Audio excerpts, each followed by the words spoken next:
Welcome to the Machine Learning Toolbox course. I'm Max Kuhn, a statistician and author of the caret package, which I've been working on for over a decade.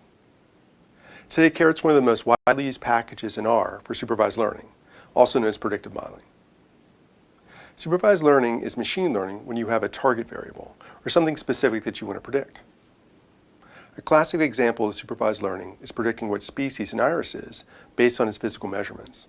Another example would be predicting which customers in your business will churn or cancel their service. In both these cases, we have something specific that we want to predict on new data, species and churn. There's two main kinds of predictive models, classification and regression. Classification models predict qualitative variables, for example, the species of a flower, or will a customer churn or not. Regression models predict quantitative variables, for example, the price of a diamond. Once we have a model, we can use a metric to evaluate how well the model works.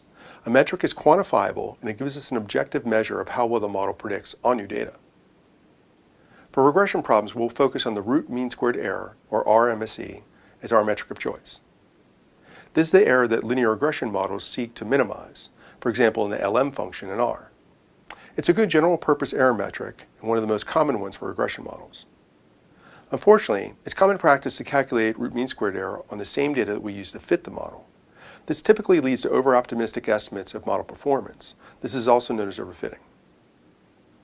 A better approach is to use an out-of-sample estimate for model performance.